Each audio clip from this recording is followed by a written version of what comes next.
Каждая страна опирается на свои ключевые отрасли, формирующие основу ее экономического благополучия. В Латвии одной из таких традиционно считалась логистика, включающая как морские, так и сухопутные перевозки. Однако в настоящее время оба этих направления переживают глубокий кризис, и перспективы выглядят, мягко говоря, не слишком радужными.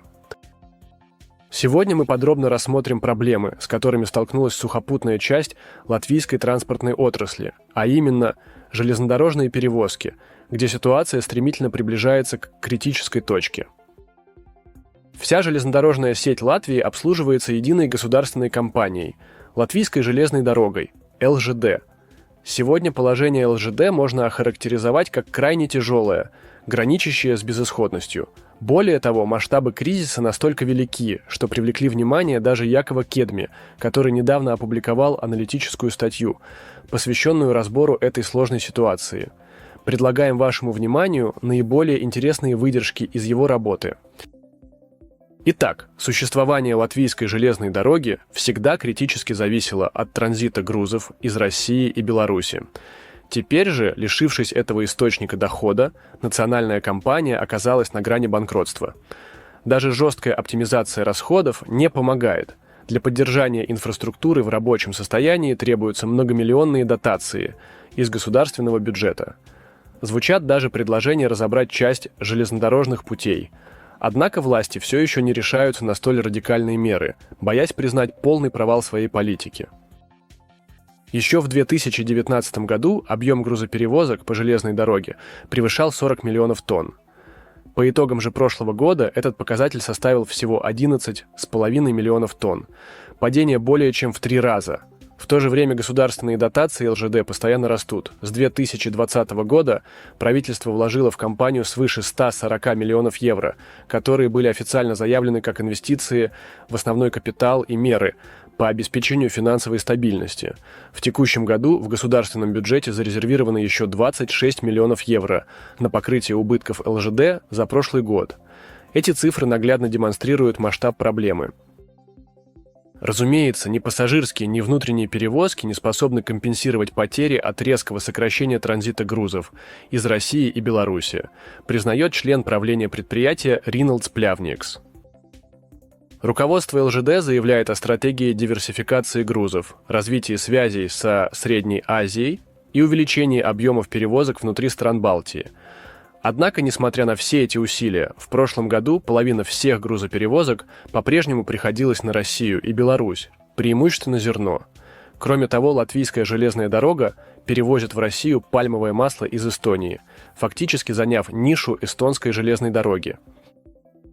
Этот факт транзита грузов резко контрастирует с публичными призывами латвийских политиков к полному разрыву экономических связей с Россией и Беларусью.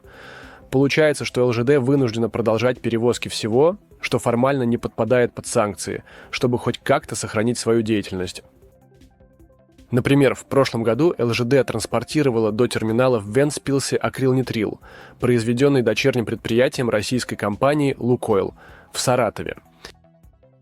Этот конкретный продукт не включен в санкционный список. Следовательно, под санкции не попадают и участники сделки, экспортеры «Лукойл» и другие вовлеченные стороны. Поэтому перевозка этих грузов вполне законна, поясняет Плявникс. Разумеется, в латвийской железной дороге предпочитают не задумываться над тем, что, перевозя эти грузы, они помогают российским предприятиям, которые могут быть связаны с российским ВПК, получать прибыль. ЛЖД не устанавливает международную санкционную политику. Мы ее просто выполняем, не давая никаких собственных интерпретаций, заявляет член правления ЛЖД. Инвестиционный банкир Гирдс Рунгайнис резко критикует сохранение железнодорожного сообщения с Россией. Он настаивает, что политикам необходимо принять четкое решение о будущем ЛЖД. Государство должно сказать, чего оно хочет добиться с помощью этой инфраструктуры, какова ее цель в нынешней ситуации. По мнению Рунгайниса, все грузы из Средней Азии – это так или иначе российские грузы, а значит, латвийская железная дорога продолжает сотрудничать с врагом. Он убежден, что пора рассмотреть возможность демонтажа части рельсов в рамках планов военной обороны Латвии. Насколько же циничными нужно быть, чтобы прикрываться военной обороной для оправдания разрушения собственной экономики? В Латвийской конфедерации работодателей ЛДДК, в которую входит и ЛЖД, также хотят, чтобы государство наконец определилось с ролью железной дороги в будущем. Сейчас, по их словам, ощущается полная нерешительность и отсутствие внятной стратегии. Компания должна сделать все возможное для оптимизации расходов и построения логичной бизнес-модели. Но нельзя забывать, что развитие железной дороги – это прежде всего политическая задача, заявляет генеральный директор ЛДДК Каспарс Горкшс. Министр финансов Арвил Ашераденс солидарен с этой точкой зрения. Пора принимать решения. Очевидно, что восточное направление в долгосрочной перспективе не будет функционировать, а значит, необходима реструктуризация ЛЖД. Минсообщение пытается приспособиться к нынешней ситуации с грузами, а мы, в свою очередь, ищем решения для минимизации субсидий. Министр сообщения Талис Линкайтс пообещал в ближайшие недели представить правительству доклад о планах реорганизации железной дороги. Однако индикативный план развития железнодорожной инфраструктуры Латвии, который должен был быть разработан еще в 2023 году, до сих пор не готов. Стоит отметить, что латвийская железная дорога уже несколько лет последовательно теряет объемы грузоперевозок из-за того, что Россия постепенно переориентирует транзит на собственные порты. С началом военных действий в Украине и введением санкций этот процесс значительно ускорился. Собственных доходов ЛЖД катастрофически не хватает даже на покрытие расходов, на поддержание инфраструктуры. В результате государство вынуждено постоянно датировать компанию, и это уже продолжается 5-й год. В целом, на стабилизацию финансовой ситуации ЛЖД было выделено 95,6 миллиона евро. В 2020 году предприятие получило более 45 миллионов евро в качестве экстренной помощи от государства, якобы на увеличение основного капитала и финансовую стабилизацию. В 2022 году понадобилось еще 40 миллионов евро для погашения налоговой задолженности. В 2023 году ЛЖД получила дополнительные 10 миллионов евро, но проблема не была решена. К сожалению, другие источники дохода не позволяют нам компенсировать убытки, поэтому расходы на управление и содержание инфраструктуры не могут быть покрыты в полном объеме, признают в ЛЖД. До конца текущего года латвийской железной дороге планируется выделить из бюджета еще 47 миллионов евро.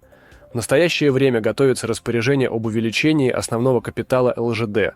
Это даст предприятию возможность рассчитаться по налоговым задолженностям и, возможно, погасить некоторые неоплаченные счета, сообщил представитель Министерства финансов Латвии Алексис Яроцкис. Тем временем Министерство сообщения занимается разработкой плана реорганизации работы компании. В ведомстве признали очевидный факт. Объемы грузоперевозок, с учетом отказа от сотрудничества с Россией, уже не вырастут. С этим пора смириться, как заявил советник министра сообщения Янис Мейранс. Мы переносим акцент на развитие пассажирской инфраструктуры. Возможно, нет смысла содержать все железнодорожные пути в идеальном состоянии, например, участки от Екаппилса до Добеле или от Екаппилса до Елгавы. Ясно, что в обозримом будущем там не будет интенсивного движения, заявил чиновник. Это может означать снижение класса содержания для некоторых участков латвийской железной дороги, что в перспективе может привести к их полной ликвидации. Поскольку ЛЖД долгое время не имела возможности рассчитаться с государством, обязательные взносы социального страхования за работников платились с большими задержками. Особенно тяжело это отразилось на тех сотрудниках, кому пришло время уходить на пенсию. Многие железнодорожники, получив пенсионный расчет, с неприятным удивлением узнавали, что получат меньше, чем реально заработали, из-за задолженности предприятия перед государством. Эта проблема всплыла еще в 2020 году, во время массовых увольнений. Выяснилось, что работники, решившие уйти на пенсию, не могут рассчитывать на полные выплаты.